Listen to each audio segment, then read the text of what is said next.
Wikang Pilipino ni Madeline D.P.S. Gaya. Wikang Pilipino ang wikang kinagisnan ko.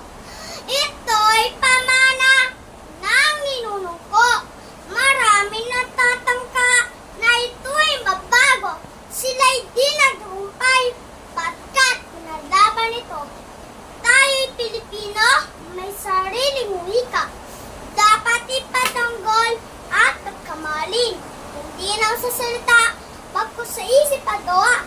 Tayo'y Pilipino'y lubang kahanga-hanga. Katulad na lamang sa pandemya'y sumubok.